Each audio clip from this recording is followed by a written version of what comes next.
Commentaire de saint Thomas d'Aquin sur l'évangile de Jean, chapitre 4, suite, la rencontre avec la Samaritaine, suite. Vient une femme de Samarie pour puiser de l'eau. Jésus lui dit, donne-moi à boire. Ses disciples, en effet, étaient partis pour la ville afin d'y acheter des vivres. Cette femme samaritaine lui dit donc, comment, toi qui es juif, tu me demandes à boire à moi qui suis une Samaritaine ? Les Juifs, en effet, n'ont pas de relation avec les Samaritains. L'évangéliste donne maintenant un troisième préambule à l'enseignement du Christ, du côté cette fois de l'écoute. Il commence par présenter la personne à qui l'enseignement va être donné, puis il montre comment elle est préparée à le recevoir. La personne à qui va être donné l'enseignement est une femme de Samarie. Cette femme représente l'Église des gentils qui, n'étant pas encore justifiés, étaient retenus dans l'idolâtrie, mais qui devaient cependant être justifiés par le Christ. Confère saint Augustin. Elle vient de chez des étrangers, c'est-à-dire de chez les Samaritains qui avaient été des étrangers, bien qu'ils habitent les terres voisines. Elle vient de chez eux, parce que l'Église issue des nations étrangères à la race des Juifs devait venir au Christ. Citation. Beaucoup viendront de l'Orient et de l'Occident et se mettront à table avec Abraham, Isaac et Jacob dans le royaume des cieux.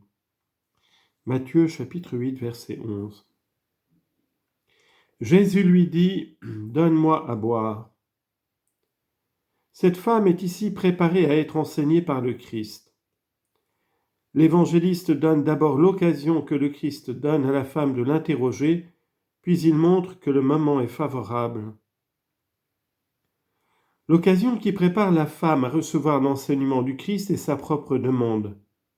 Et s'il lui demande à boire, c'est à la fois parce qu'il avait soif d'eau, à cause de la forte chaleur du jour, et parce qu'il avait soif du salut des hommes, à cause de son amour pour eux, ce qui lui fit dire, lorsqu'il était suspendu à la croix, « J'ai soif ». Jean 19, 28. Ses disciples, en effet, étaient partis pour la ville afin d'y acheter des vivres. Voilà la circonstance qui permet au Christ d'adresser sa demande à la femme. Ses disciples, à qui il aurait demandé de l'eau, n'étaient pas là. Remarquons ici trois choses au sujet du Christ. En premier lieu, son humilité. On le laissait seul. Il donnait par là un exemple à ses disciples, leur apprenant à fouler aux pieds tout orgueil.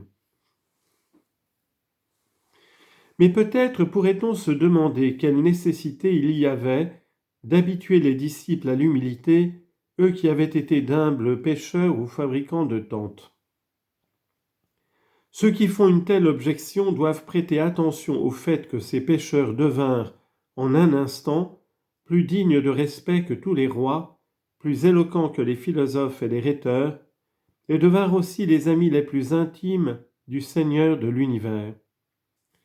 Et que généralement ceux qui se trouvent soudain élevés ainsi s'enorgueillissent parce qu'ils n'ont pas l'expérience de si grands honneurs. Remarquons ensuite la sobriété du Christ. Il se souciait si peu de la nourriture qu'il n'en emportait aucune avec lui. Remarquons encore que ses disciples le laissèrent seul sur la croix. Citation. Au pressoir j'ai foulé solitaire, et des peuples aucun homme n'était avec moi. Isaïe chapitre 63 verset 3.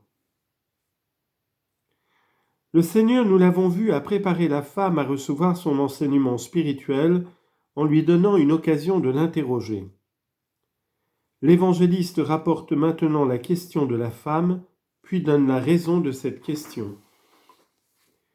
Il faut comprendre que le Seigneur, en demandant à boire à la femme, avait en vue une boisson spirituelle, plus que celle qui désaltère le corps, tandis que la femme, ne saisissant pas encore ce qu'est une boisson spirituelle, ne pensait qu'à celle du corps. Voilà pourquoi elle lui répond, « Comment, toi qui es juif, tu me demandes à boire, à moi qui suis une femme samaritaine ?» Le Christ, en effet, était juif. Les promesses annonçaient qu'il sortirait de Juda. Citation, « Le sceptre ne sera pas enlevé à Juda, ni le bâton de chef ôté d'entre ses pieds, jusqu'à ce que vienne celui qui doit être envoyé. » Genèse, chapitre 49, verset 10. C'est pourquoi l'apôtre dit en parlant des Israélites, « Eux de qui est le Christ selon la chair. » Romains 9, 5. Et la femme reconnaissait à son vêtement qu'il était juif. Il est dit en effet que le Seigneur ordonna aux Juifs de porter des franges d'hyacinthe aux quatre pans de leurs vêtements, afin de se distinguer par là des autres peuples. La raison de la question de la femme est ensuite donnée soit par l'évangéliste, selon la glose, soit par la femme elle-même, selon saint Jean Chrysostome. Les Juifs, en effet, n'ont pas de relation avec les Samaritains. À ce sujet, il faut se rappeler que le peuple d'Israël, c'est-à-dire les 10 tribus qui avaient adoré les idoles, fut, à cause de son péché, emmené en captivité à Babylone par le roi d'Assyrie. 2 Rois, chapitre 17, verset 24. Et que celui-ci, pour que la Samarie ne demeure pas sans habitants, y établit des gens venus de différents pays.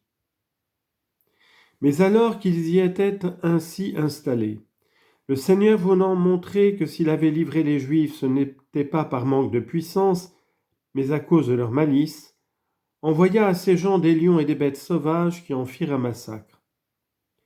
Lorsque le roi d'Assyrie eut appris la nouvelle et eut été averti que cela leur arrivait parce qu'ils n'observaient pas les préceptes du Dieu de ce pays, il leur envoya un prêtre de chez les Juifs déportés pour leur enseigner les préceptes de Dieu selon la loi de Moïse. Voilà pourquoi ces gens, bien qu'ils ne fassent pas partie du peuple juif, observaient néanmoins la loi de Moïse, mais avec le vrai Dieu, ils adoraient des idoles. 2 Rois 17, versets 29 à 33 et Osée 8, 5. Ils n'écoutaient pas les prophètes et s'appelaient eux-mêmes Samaritains, du nom de la ville de Samarie, située sur la montagne de Sommaire. Lors donc que les Juifs furent revenus de la captivité en ce pays, les Samaritains leur furent toujours hostiles et opposés. Et comme le rapporte Esdras, ils les empêchaient de construire le temple. Esdras chapitre 4. Aussi les Juifs, s'ils évitaient toutes les autres nations, évitaient-ils particulièrement les Samaritains, et n'avaient-ils avec eux aucune relation, comme le dit ici l'évangéliste, les Juifs en effet n'ont pas de relation avec les Samaritains. Remarquons qu'il ne dit pas « les Samaritains n'ont pas de relation avec les Juifs », car ils auraient bien voulu se joindre à eux et les fréquenter, mais les Juifs les repoussaient selon ce qui est écrit « Tu ne concluras pas d'alliance avec les nations et tu n'en auras pas pitié ». Deutéronome chapitre 7, verset 2.